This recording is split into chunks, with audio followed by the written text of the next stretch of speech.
Joining me now for his analysis of the day's events is retired Army General and Liberal Senator Jim Molan. Jim, the Prime Minister didn't mince his words there. What impact will Australia's lethal aid have in this conflict?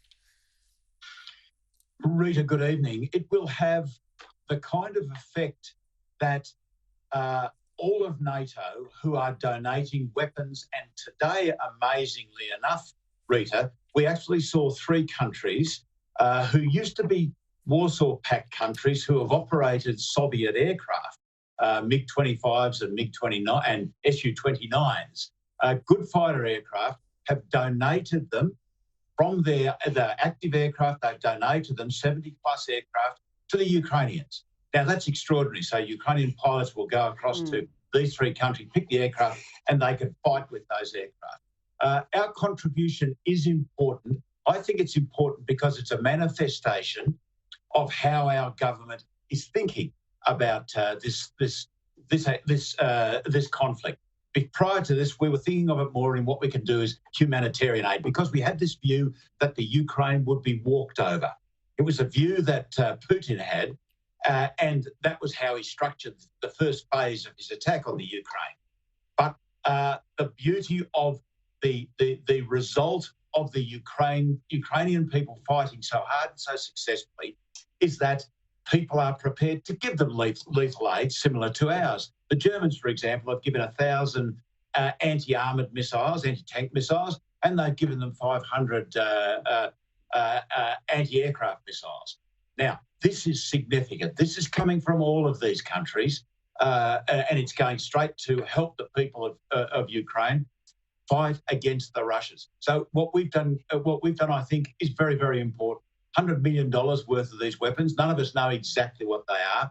I assume, I don't know, that the money will go to NATO. NATO will add our weapons to their stores, their stock of weapons, and then take them to the Ukrainian people. I think that's tremendous.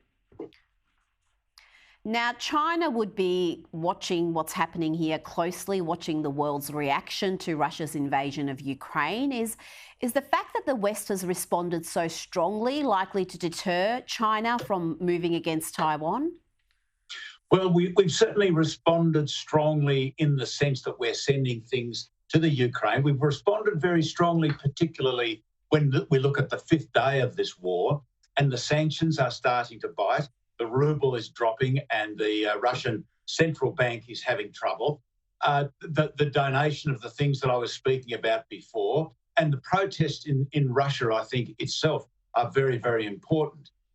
We did miss a very, very important activity, and that was to take action early.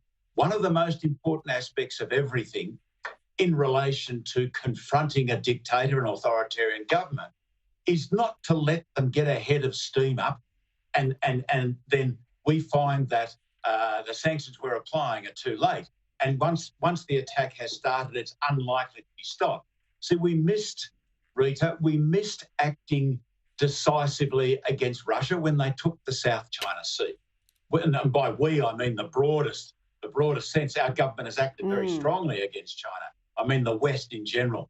And everyone who opposes all the liberal democracies. We didn't act when they took the South China Sea. We didn't act when they militarised the islands in the South China Sea. We didn't act when they took Hong Kong.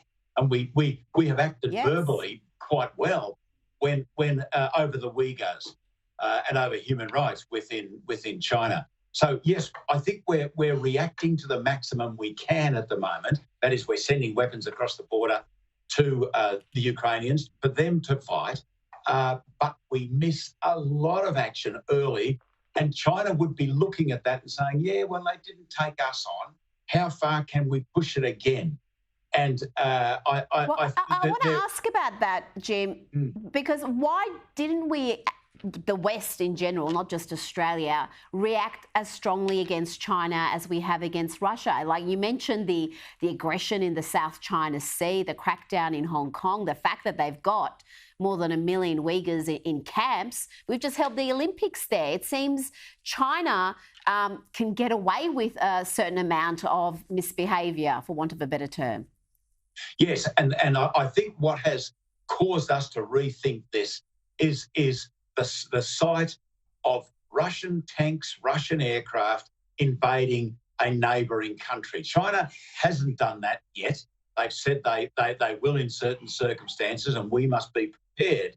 But I think what's made a country like Germany, who's, you know, the centre of Germany is a real anti-Americanism, and yet they've finally turned around. They've said that they're going to put more money into defence. That was a day after making that big contribution of anti-tank and anti-aircraft missiles. So they've come out and they've said, yeah, we're different. We're changed. We will, because the Army, Navy and Air Force in Germany the three of them were appallingly weak. But they have now changed. And what did it was the invasion. But we don't want to wait until China acts on what it's been saying for years and years and years, and that is that it takes Taiwan or it does something else dramatic in our part of the world. So we've missed our chance now. And I understand that we do need, if you're going to use sanctions, for example, the sanctions on Russia are very, very good. And from what we can see, they are having a very good effect, and our government's been really upfront in relation to what we've done in relation to sanctions. Now, you can't turn around at this stage and apply them to China for the simple reason that we are not strong enough in this part of the world. The Americans are not strong enough in the Western Pacific, and neither are we. It's well, that's worrying, Jim Molan. That is